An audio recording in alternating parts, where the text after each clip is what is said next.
Hermanos amados, muchas bendiciones. Vamos a abrir nuestras Biblias. Busque su palabra en Apocalipsis capítulo 10, por favor. Y en este momento vamos a iniciar escuchando la palabra del Señor. Capítulo 10 de Apocalipsis. Por favor. Capítulo 10.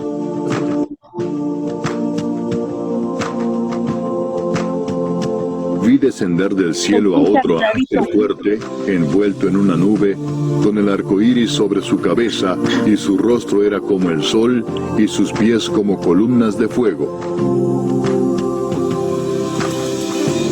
Tenía en su mano un librito abierto, y puso su pie derecho sobre el mar y el izquierdo sobre la tierra, y clamó a gran voz como ruge un león, y cuando hubo clamado, 7 truenos emitieron sus voces.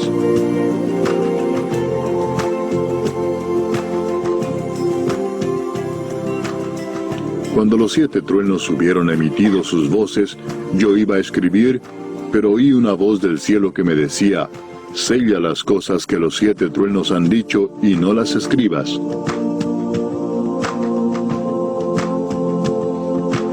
Y el ángel que vi en pie sobre el mar y sobre la tierra levantó su mano al cielo y juró por el que vive por los siglos de los siglos, que creó el cielo y las cosas que están en él, y la tierra y las cosas que están en ella, y el mar y las cosas que están en él, que el tiempo no sería más, sino que en los días de la voz del 7º ángel, cuando él comience a tocar la trompeta, el misterio de Dios se consumará, como él lo anunció a sus siervos los profetas.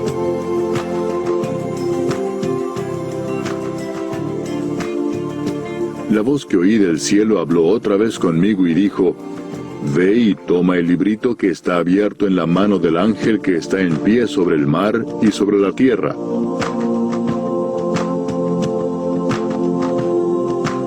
Y fui al ángel diciéndole que me diese el librito, y él me dijo: toma y cómelo, y te amargará el vientre, pero en tu boca será dulce como la miel.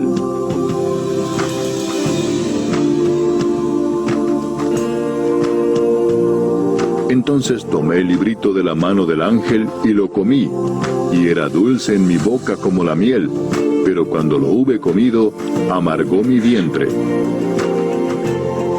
Y él me dijo: es necesario que profetices otra vez sobre muchos pueblos, naciones, lenguas y reyes.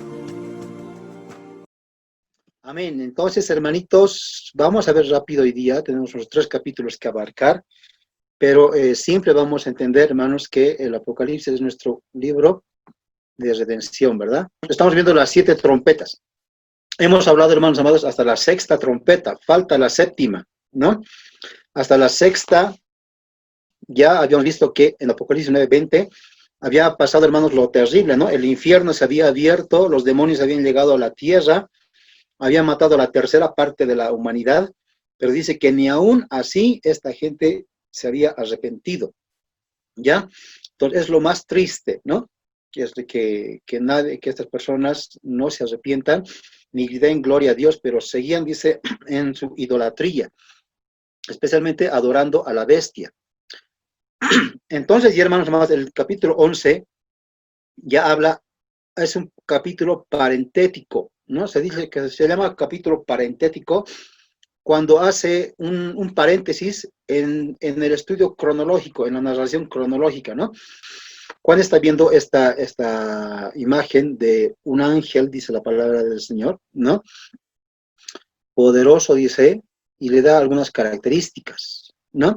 Y vamos a entender, hermanos amados, que en este capítulo 11 el Señor nos está hablando, justamente, el capítulo 10, el Señor nos está hablando que este ángel bajó, ¿no?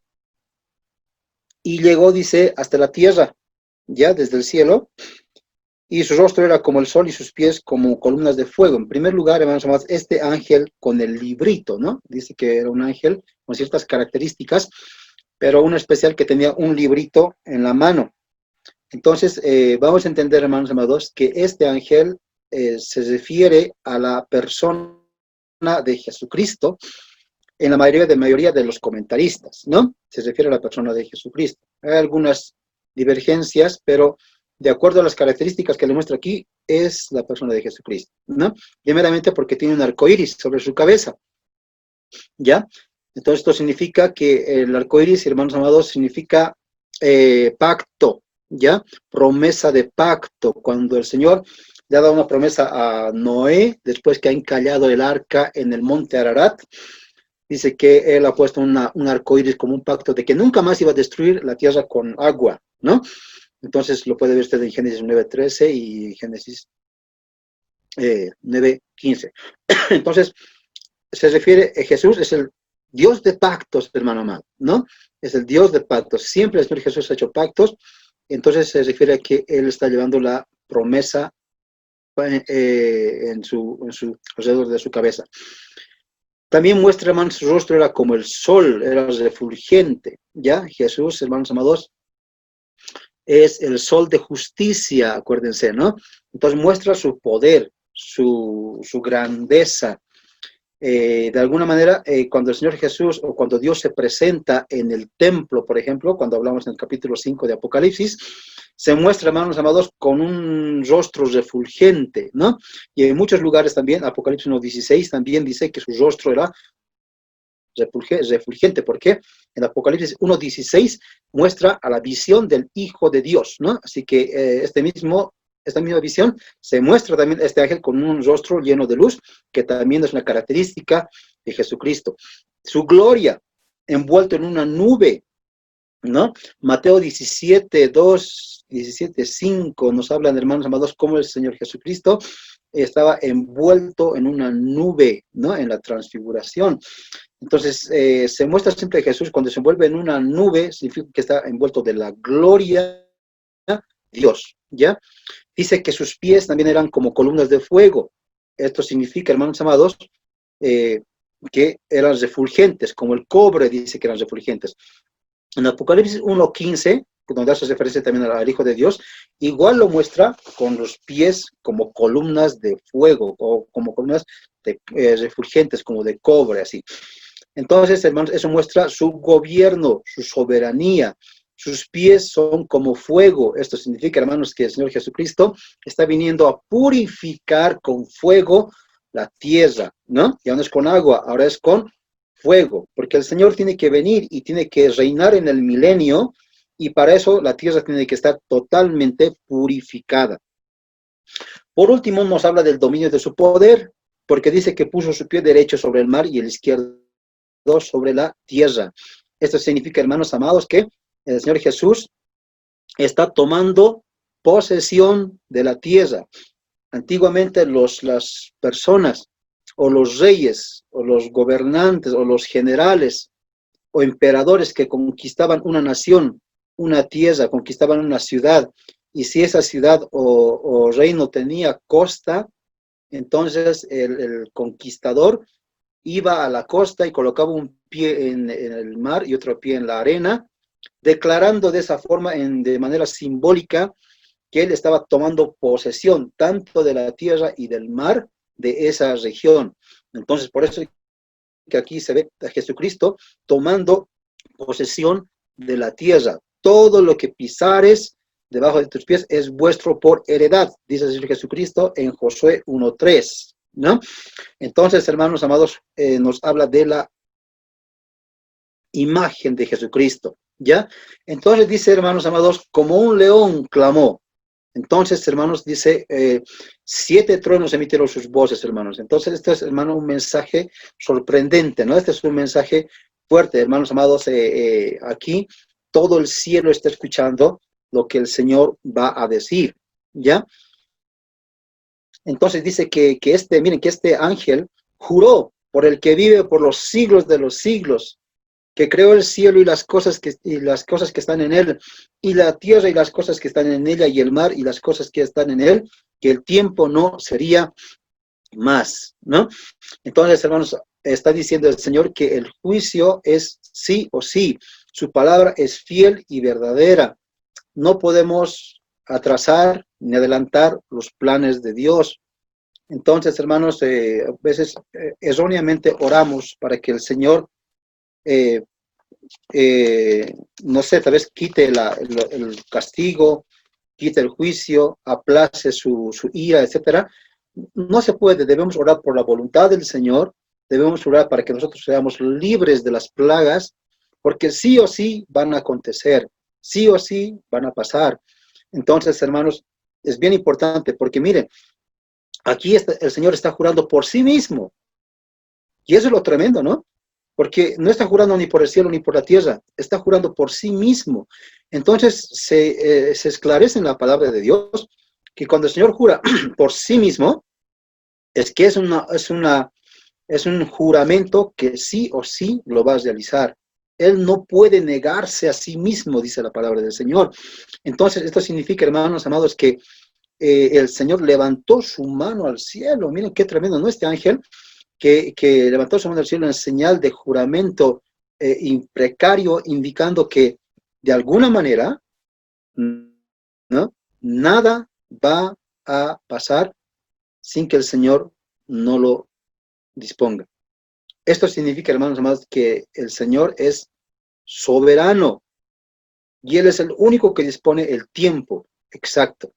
Y según esta oración y según este juramento, el tiempo del juicio ya ha llegado. Lo selló con un mensaje sellado, ¿no? Entonces dice que eso, lo que dice que se emitieron voces como truenos y no se sabe qué voces eran, qué palabras eran, qué habrían dicho. Porque Juan oyó esas voces como truenos y estaba a punto de escribir, pero Dios le dijo, no, no escribas esas cosas. Entonces ese ángel le dijo que no lo escriba, ¿por qué? Justamente porque, hermanos amados, eso es lo hermoso del Apocalipsis, es un misterio. Es un misterio que usted y yo vamos a descubrir cuando estemos en el cielo. Es un misterio, hermanos amados, que nosotros vamos a ver de palco las cosas que acontezcan aquí en la tierra. Es un misterio que Dios tiene planeado para usted y para mí, pero para bien. Los planes de Dios son para bien, no para mal.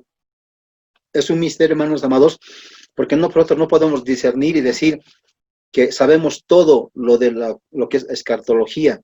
No podemos aún disponer el día ni la hora de la venida del Señor, porque estaríamos asemejándonos como Dios, porque solamente dice que el Padre es el que sabe.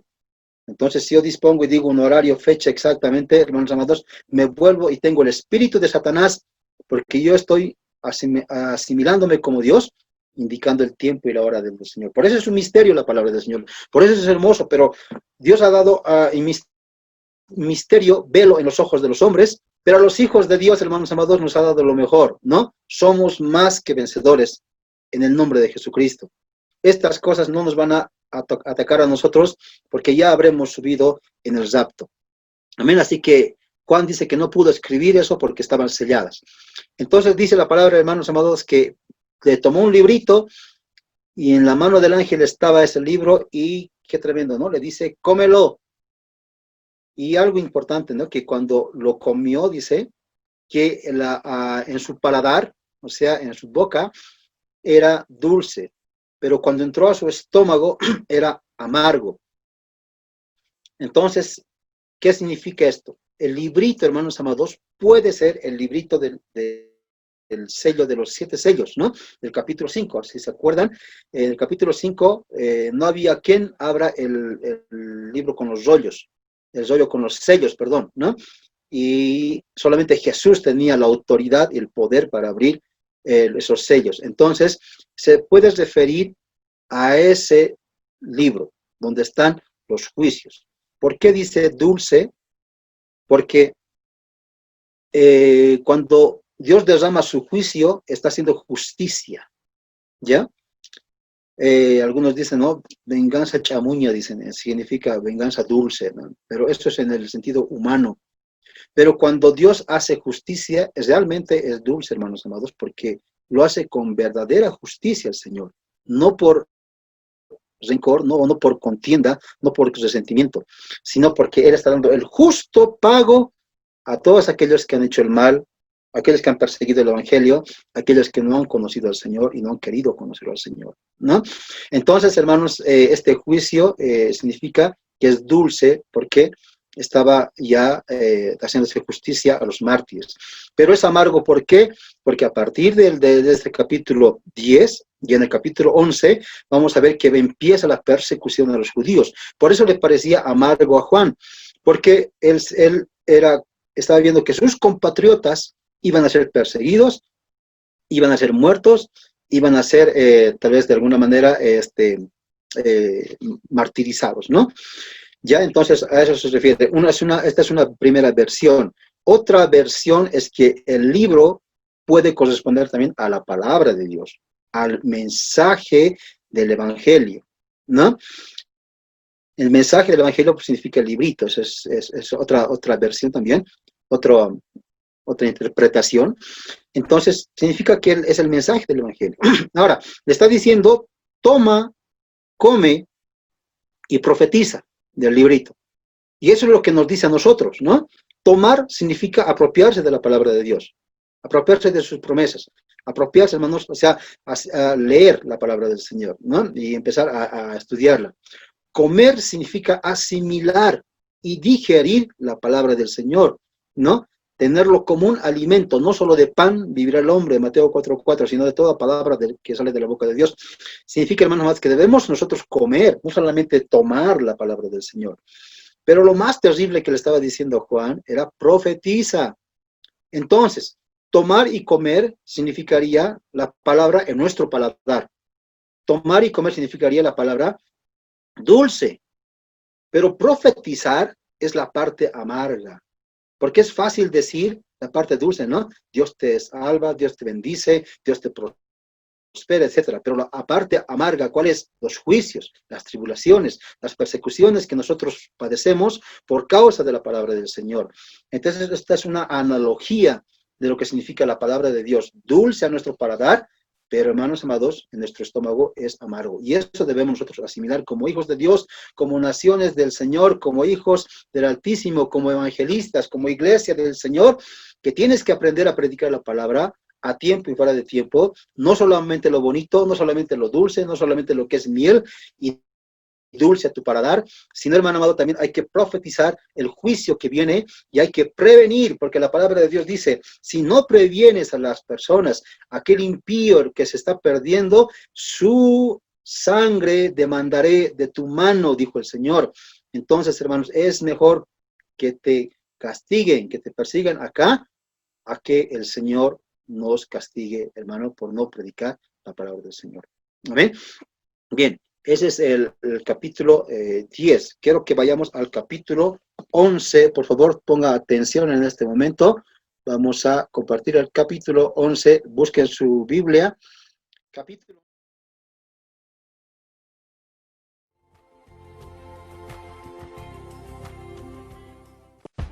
Capítulo 11. Entonces me fue dada una caña semejante a una vara de medir, y se me dijo, levántate y mide el templo de Dios y el altar y a los que adoran en él. Pero el patio que está fuera del templo déjalo aparte y no lo midas, porque ha sido entregado a los gentiles, y ellos hollarán la ciudad santa 42 meses. Y daré a mis 2 testigos que profeticen por 1260 días, vestidos de cilicio. Estos testigos son los 2 olivos y los 2 candeleros que están en pie delante del Dios de la tierra. Si alguno quiere dañarlos, sale fuego de la boca de ellos y devora a sus enemigos. Y si alguno quiere hacerles daño, debe morir él de la misma manera. Estos tienen poder para cerrar el cielo, a fin de que no llueva en los días de su profecía. Y tienen poder sobre las aguas para convertirlas en sangre y para herir la tierra con toda plaga cuantas veces quieran. Cuando hayan acabado su testimonio, la bestia que sube del abismo hará guerra contra ellos y los vencerá y los matará.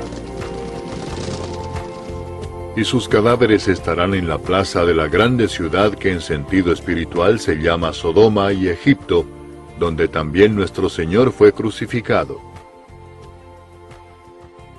Y los de los pueblos, tribus, lenguas y naciones verán sus cadáveres por 3 días y medio, y no permitirán que sean sepultados.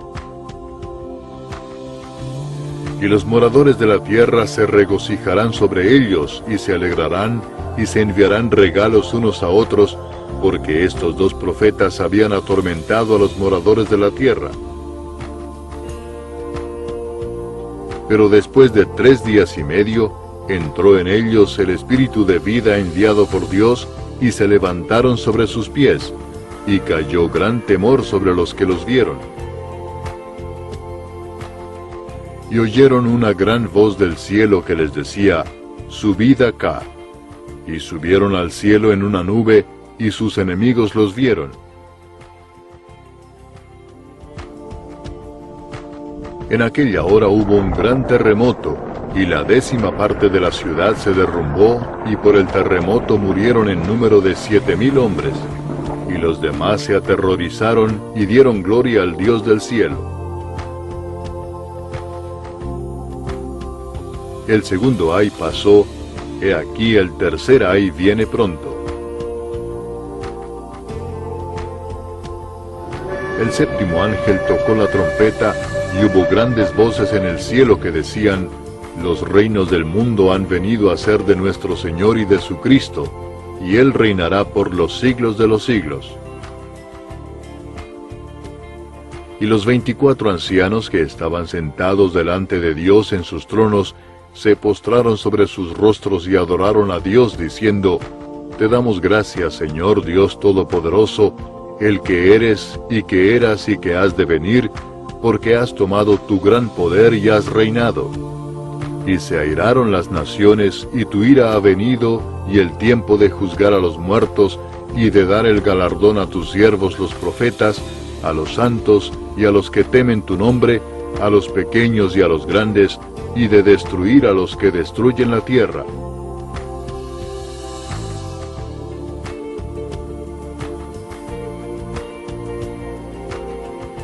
Y el templo de Dios fue abierto en el cielo, y el arca de su pacto se veía en el templo.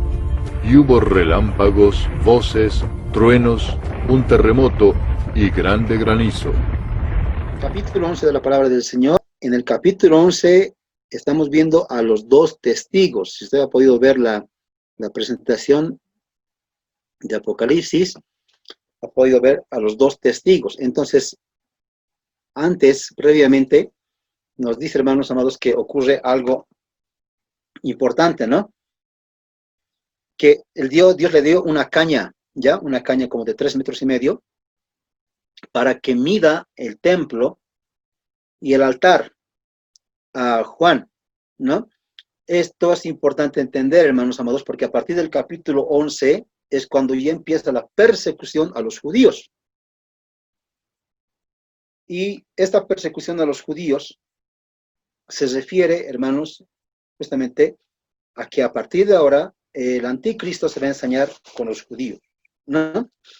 Ahora, ¿por qué le dice que le tiene que dar una caña semejante a una vara de medir? Porque le está diciendo de alguna manera que tiene que guardar, ¿no?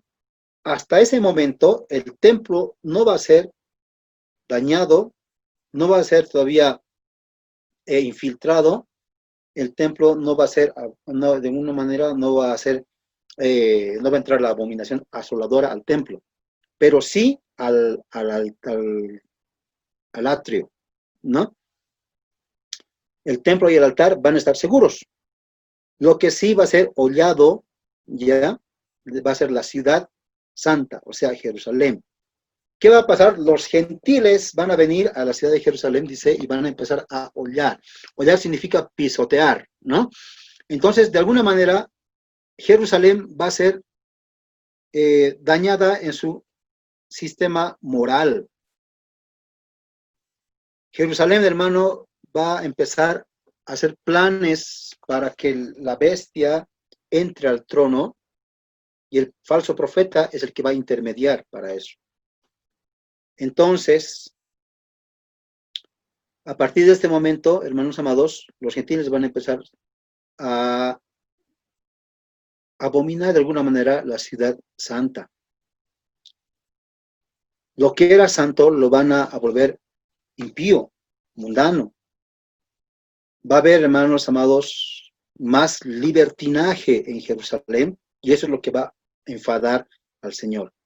¿Ya? A eso se refiere cuando dice que la ciudad santa va a ser guardada, el templo y el altar. Pero lo que está fuera del templo hay que dejarlo aparte. ¿Por qué? Porque eso sí está destinado para que los impíos, los gentiles, ya metan todas las cosas, lo que es la ideología de género, la homosexualidad. Se van a hacer leyes en favor de tantas cosas, hermano, que Dios aborrece. Y eso va a pasar en Jerusalén.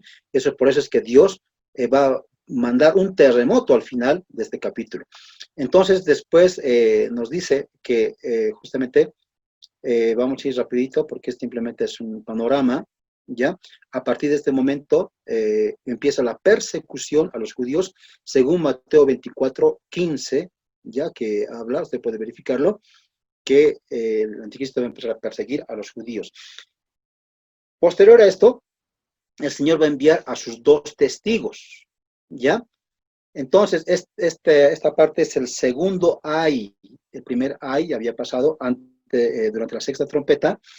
El segundo ay está llegando ya, justamente con los dos testigos. Miren, es un ay que significa que estos dos personajes van a hacer calamidades en el mundo entero. Van a ser la piedra en el zapato del anticristo. Van a ser tremendos estos dos personajes. Y estos dos testigos van a ser guardados por el Señor. Van a ser guardados y ellos no van a morir, ¿no? Cualquiera que la quiera matar a ellos va a morir de la misma forma que ha querido matarlos. Entonces van a ser intocables estos dos testigos hasta que Dios los disponga. Entonces, ¿quiénes son estos dos testigos? ¿No? Son dos poderosos profetas judíos, aparentemente, ¿ya? Pueden ser, generalmente, de hecho, tienen que ser judíos, estos dos personajes. Vienen vestidos de silicio, o sea, de alguna manera, el silicio siempre representa, ¿no? Cuando una persona está triste por la muerte, o está triste por alguna situación mala que le ha pasado, ¿ya? O simplemente está cumpliendo un voto al Señor, se pone el silicio. El silicio es un vestido de camisa de pelo de cabra, ¿ya? Y ese vestido de pelo de cabra no te permite estar muy cómodo. Entonces, aquí la imagen no refiere, ¿no? A lo que realmente es, pero es un vestido que te lastima, que te pica y que siempre te molesta. Eso significa, hermanos, vestidos de silicio, que estos personajes se van a dar el del todo por el todo. Van a ser las personas que entreguen todo de sí y que amen al Señor con todas sus fuerzas. Ahora, estos personajes pueden ser Enoc, Moisés, Elías, o pueden ser dos judíos que Dios levante durante la tribulación, ¿no? No se sabe, ¿ya? Puede ser estos tres personajes del Antiguo Testamento, o puede ser dos judíos poderosos que Dios levante en ese tiempo, no se sabe. Pero lo que sí podemos ver, que hay unas teorías más aceptadas, que son Moisés y Elías. ¿Por qué? Porque las características que muestra en el capítulo 11 de estos dos testigos hacen referencia a algunos dones que el Señor les había regalado a estos dos personajes del Antiguo Testamento, a Elías, ¿no? Primeramente, que no han experimentado la muerte, ¿ya? Hebreos 9:17 dice que después de la muerte viene el juicio, ¿no? Entonces está hecho que todos los hombres deben morir, dice la palabra del Señor. Pero Elías y Moisés, de alguna manera, no murieron, ¿no? Elías fue llevado en un carro de fuego y Moisés dice que el Señor ocultó su cuerpo, ¿ya? Pero también dice en el libro de Judas que el Señor estaba luchando con Satanás por el cuerpo de Moisés. Entonces, de alguna manera, el Señor se llevó el cuerpo de Moisés y también el de Elías. Ahora, en Malaquías 4, 5, 6 también dice, y en Malaquías profetiza que el Señor enviaría a su profeta Elías para el día de la ira del Señor. ¿Ya? Entonces, en Mateo 17:3 también habló con Jesús durante la transfiguración. Mira, ¿no? Que Elías bajó en Mateo 17 y habló con Jesús durante el tiempo de la transfiguración. ¿Ok? También otra característica es que estos testigos van a orar para que no llueva. ¿Ya? Y en 1 Reyes 17:1 dice que Elías tenía ese poder, ¿no? Orar para que no lloviese, y dice que no llovió durante 3 años. ¿Ok? En el caso de Moisés, ¿no? En Judas 9 dice que Satanás pleiteó sobre su cuerpo con Dios. Esto significa que también el Señor guardó el cuerpo de Moisés, no vio muerte. En Éxodo 17:19 dice que transformó el agua en sangre. Acuérdense que estos dos testigos también van a tener el poder de transformar el agua en sangre, y ese es uno de los atributos que tuvo Moisés durante las plagas de Egipto. En Mateo 17:3 dice que apareció con Elías en el monte de la transfiguración también. Moisés se apareció juntamente con Elías en la transfiguración con Jesucristo. ¿Ok? Entonces, según estas dos teorías, sería más acertado entender que estos dos testigos serían Moisés y Elías, que fueron enviados por Dios. ¿Ok? Entonces, estos dos testigos, hermanos amados, dice que van a profetizar por 1260 días vestidos de cilicios. O sea, significa que los últimos 3 años y medio van a profetizar. Dice, son olivos y candeleros que están en pie delante del Dios. Entonces, cuando dice que estos personajes son olivos, significa que son fructíferos, o sea, que sí o sí van a cumplir lo que han sido destinados a hacer. Su objetivo, su propósito va a ser cumplido. ¿Ya? Candelero significa la luz, la imagen de la iglesia. Lo que le hacía la iglesia es ser la luz de este mundo. Como la iglesia ya no está, ellos van a empezar a predicar el evangelio también, juntamente con los 144,000 que aún están predicando el evangelio durante la tribulación. Estos dos personajes van a hacerlo de manera más tremenda, porque van a ser personajes públicos. Todo el mundo los va a ver, todo el mundo los va a temer. Se van a enfrentar cara a cara al anticristo, se van a enfrentar cara a cara al sistema del tiempo del anticristo, a ese sistema corrompido, ¿no?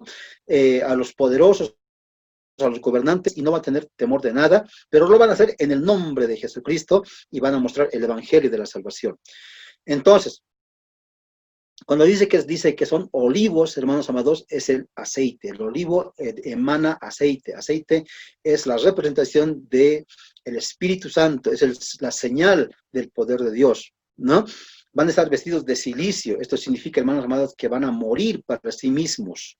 O sea, ellos no van a venir a sembrar, a cosechar aquí en la tierra, sino van a venir específicamente a cumplir su propósito, y ellos van a morir para sí mismos. Van a llevar la doctrina sana, el evangelio de Dios. Y la gente le va a temer, y la gente, hermanos amados, les va a aborrecer. Van a tener una protección divina. Estos dos personajes dice que tienen poder sobre las aguas, ¿no? Tienen poder, hermanos, para mandar plagas cuantas veces quieran. Van a orar para que, hermanos amados, baje fuego, y de su boca misma va a bajar fuego, hermanos amados, y va a devorar a sus enemigos.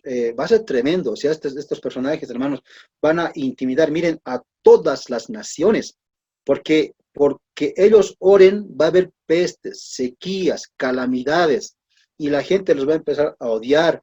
Va a ser un temor irreverente.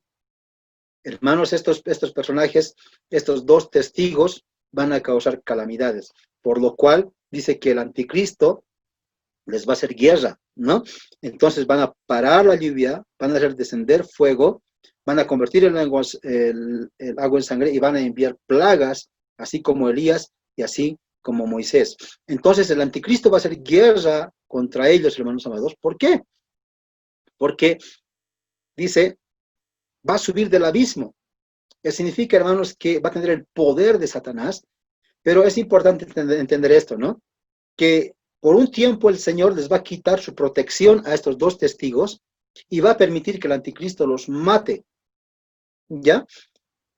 No significa que el diablo tiene más poder que Dios, no, sino que el Señor le va a quitar su cobertura, porque está escrito y tiene que cumplirse esta palabra.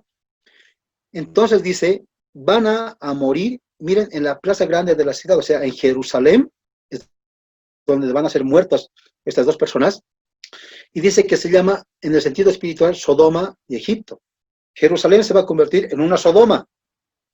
Por eso les digo que va a haber, hermanos amados, una tal denigración moral en Jerusalén, que van a estar, qué sé yo, andando homosexuales, van a estar andando lesbianas en ese lugar. Va a ser un lugar de sodomía tremendo, y se van a aplicar leyes para cuidar, para proteger al grupo LGTB, no sé qué cosa acontecerá allá, pero se va a volver un Sodoma, Jerusalén. ¿Y por qué dice Egipto? Porque también Jerusalén se va a volver Egipto, o sea, mundano, ¿no? Hermanos amados, la gente va a estar totalmente olvidando a Dios por completo. Su corazón va a estar lleno de sodomía y lleno de mundanalidad. Entonces dice, van a ser muertos, y dice, no van a permitir que los sepulten, sino que su cuerpo va a estar en la plaza.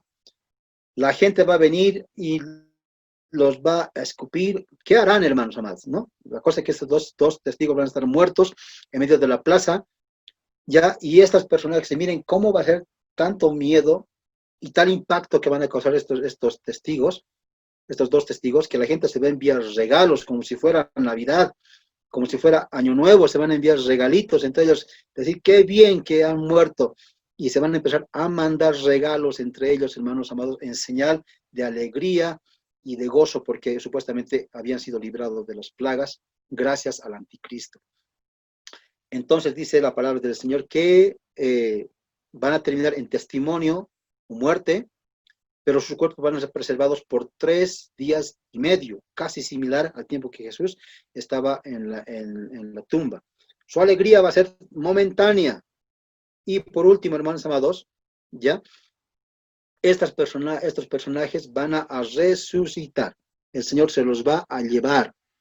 Dice que el Señor, mientras la gente estaba mirando, mientras estaba alegrando, dice, miren que todos lo van a ver, se van a levantar sobre sus pies y van a temer la gente. Entonces dice, la voz les va a llamar, todos van a escuchar esa voz.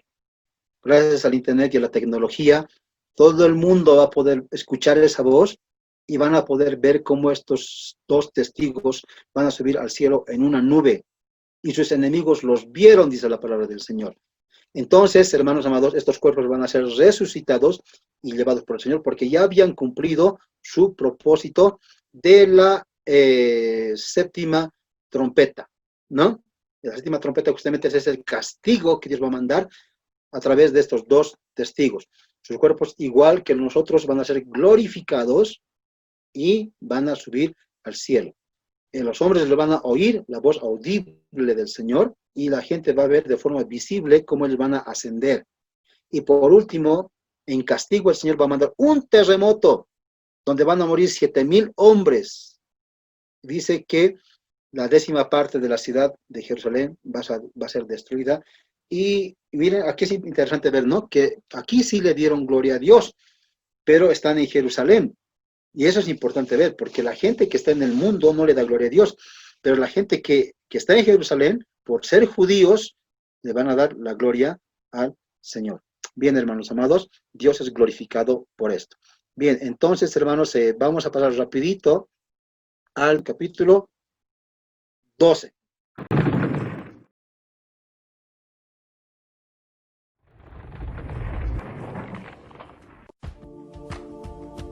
Capítulo 12. Apareció en el cielo una gran señal, una mujer vestida del sol, con la luna debajo de sus pies, y sobre su cabeza una corona de 12 estrellas. Y estando encinta, clamaba con dolores de parto en la angustia del alumbramiento. También apareció otra señal en el cielo, he aquí un gran dragón escarlata que tenía 7 cabezas y 10 cuernos, y en sus cabezas 7 diademas, y su cola arrastraba la tercera parte de las estrellas del cielo y las arrojó sobre la tierra. Y el dragón se paró frente a la mujer que estaba para dar a luz, a fin de devorar a su hijo tan pronto como naciese.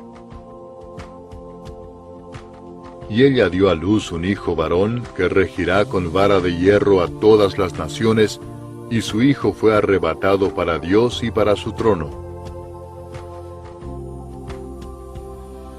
Y la mujer huyó al desierto, donde tiene lugar preparado por Dios, para que allí la sustenten por 1260 días. Después hubo una gran batalla en el cielo. Miguel y sus ángeles luchaban contra el dragón, y luchaban el dragón y sus ángeles, pero no prevalecieron, ni se halló ya lugar para ellos en el cielo. Y fue lanzado fuera el gran dragón, la serpiente antigua que se llama Diablo y Satanás, el cual engaña al mundo entero. Fue arrojado a la tierra, y sus ángeles fueron arrojados con él. Entonces oí una gran voz en el cielo que decía: Ahora ha venido la salvación, el poder y el reino de nuestro Dios, y la autoridad de su Cristo, porque ha sido lanzado fuera el acusador de nuestros hermanos, el que los acusaba delante de nuestro Dios día y noche. Y ellos le han vencido por medio de la sangre del Cordero y de la palabra del testimonio de ellos, y menospreciaron sus vidas hasta la muerte. Por lo cual alegraos cielos y los que moráis en ellos. Ay de los moradores de la tierra y del mar, porque el diablo ha descendido a vosotros con gran ira, sabiendo que tiene poco tiempo. Y cuando vio el dragón que había sido arrojado a la tierra, persiguió a la mujer que había dado a luz al hijo varón. Y se le dieron a la mujer las 2 alas de la gran águila, para que volase de delante de la serpiente al desierto, a su lugar, donde es sustentada por un tiempo, y tiempos, y la mitad de un tiempo.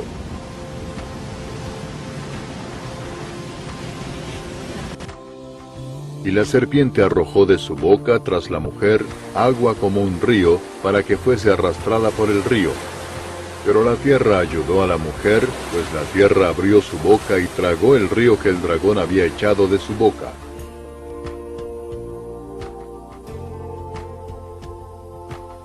Entonces el dragón se llenó de ira contra la mujer, y se fue a hacer guerra contra el resto de la descendencia de ella, los que guardan los mandamientos de Dios y tienen el testimonio de Jesucristo. Este es otro capítulo parentético, ¿no? Ya, donde ya se hace referencia acerca de la mujer y el dragón, en Apocalipsis capítulo 12, ¿no? Entonces vamos a ver un paréntesis en la narración cronológica que estamos viendo de los sellos. Ya está terminando el 7º sello, y vamos a entrar a las copas de la ira de Dios. Pero, previamente, dice la palabra de Dios, esta mujer, hermanos amados, estaba vestida de sol, con la luna, ¿no? Ya, debajo de sus pies, y sobre su cabeza una corona de 12 estrellas. Vamos a entender que la mujer que estamos viendo acá se refiere a Israel. La mujer es Israel. Porque dice, viene vestida de sol con la luna debajo de sus pies. Acuérdense que cuando José en Génesis 3:19 ha soñado el sueño, decía que sus hermanos eran las 11 estrellas, que su madre era la luna y que su padre era el sol. Entonces, con José, ¿no? Con Jacob, ya se inician las 12 tribus de Israel, ¿no? La mayoría de los comentaristas dicen que esta mujer es Israel. Estaba encinta, en dolores de parto y en la angustia del alumbramiento. Entonces, hermanos amados, acuérdense que Israel es el reloj de Dios, ¿ya? Es el pararrayos de Dios, ¿no? Entonces, todos los juicios vienen a través por causa de Israel. No es María, como dice la Iglesia Católica, tampoco es la Iglesia, hermanos amados, sino es Israel, ¿ya? Entonces, Isaías 54, 5 al 6 puede leer usted para referencia. Las 12 estrellas representan a las 12 tribus de Israel, ¿ya? Entonces, Dios siempre va a utilizar a Israel para bendecir al mundo. Por eso es que Satanás, el anticristo, la bestia, el falso profeta, le van a hacer guerra, ¿ok? Entonces, su hijo es el hijo que va a regir a las naciones. Este hijo es Jesucristo, ya, porque Israel es la que ha concebido a Jesucristo según Romanos 9, 4, 5. Dice que nos legó, Israel dio a luz a Cristo según este versículo. Estamos pasando rápido porque este solamente es un panorama. Si quiere usted ampliar más, los martes estamos ampliando más el Apocalipsis. Bien, entonces, ahora viene un gran dragón.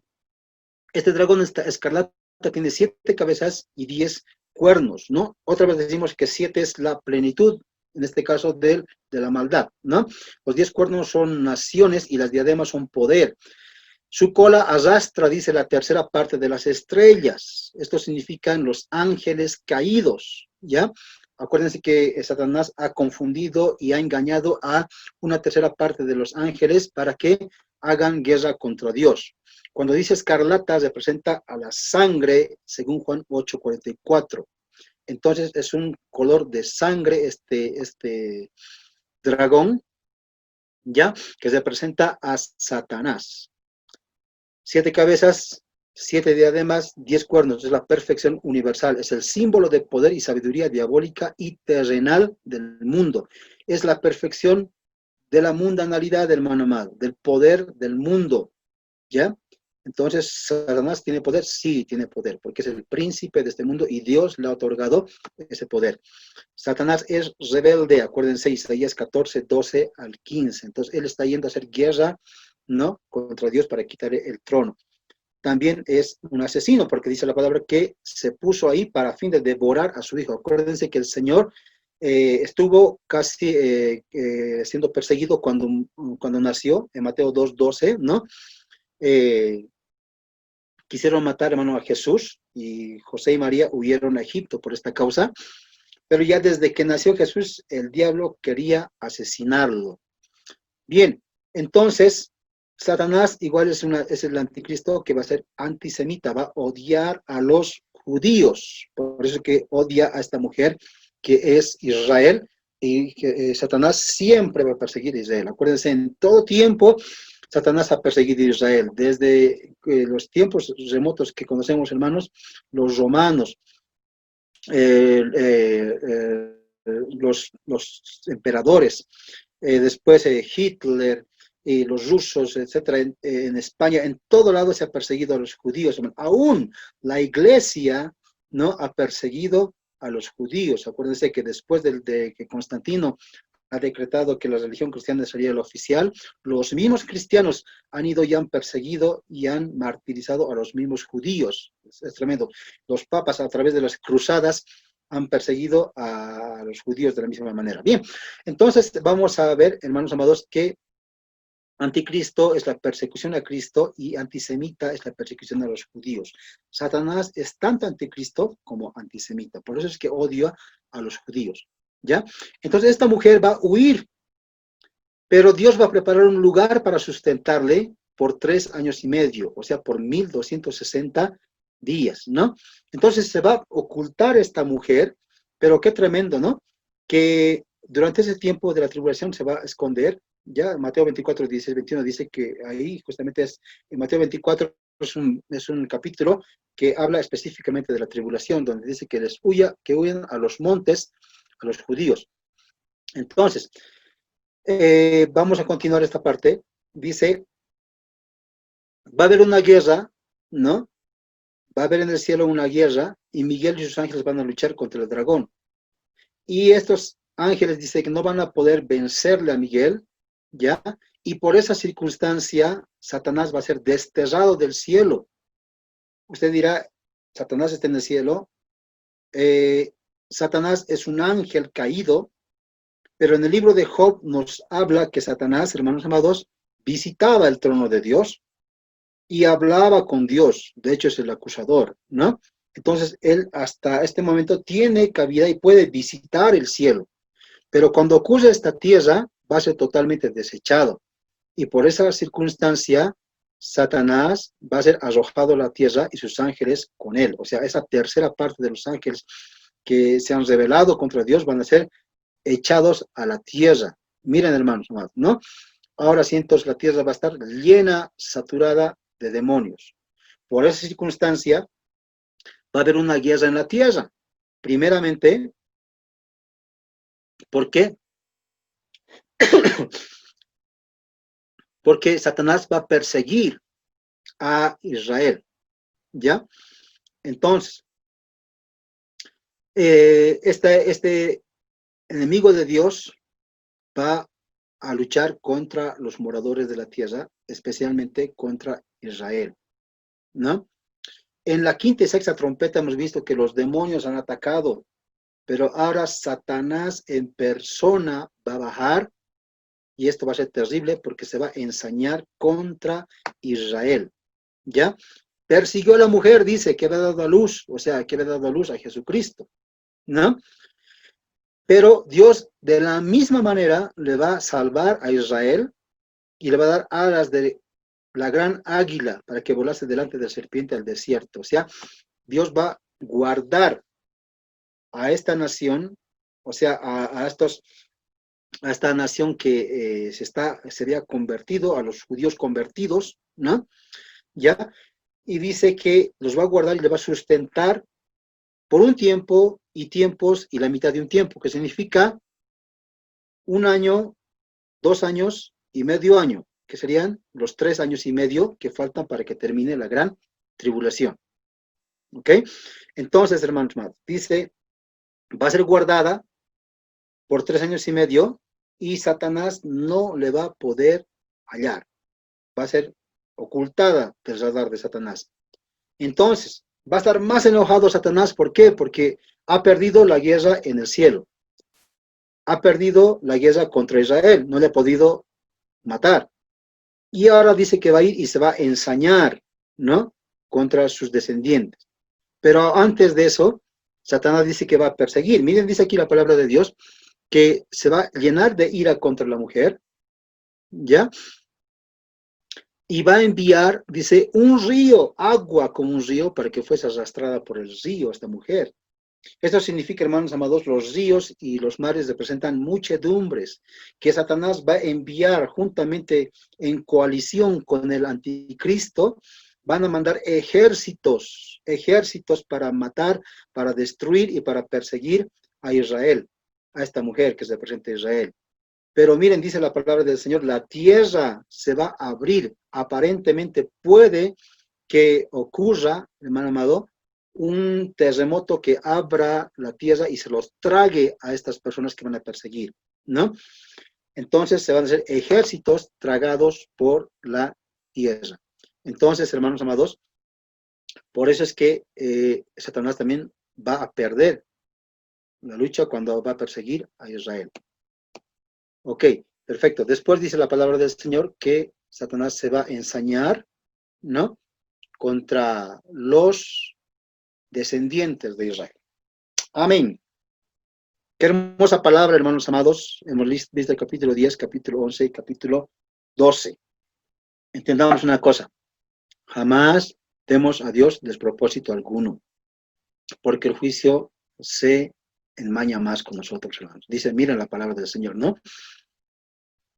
Que cuando venían dificultades, terribles juicios contra la humanidad, contra los gentiles, más duro era su corazón y no le dieron gloria a Dios. Pero cuando, hermano, los en Jerusalén vieron todas esas cosas que habían pasado y vieron cómo resucitaron los dos testigos, dice que le dieron gloria a Dios. Entonces, hermano, como hijos de Dios, debemos aprender a dar gloria a Dios en cualquier circunstancia. Si usted, hermano, amigo, está pasando cualquier circunstancia hoy y piensa que esto es terrible, quiero decirte, hermano, que todavía los juicios aún no han empezado, los de la ira de Dios.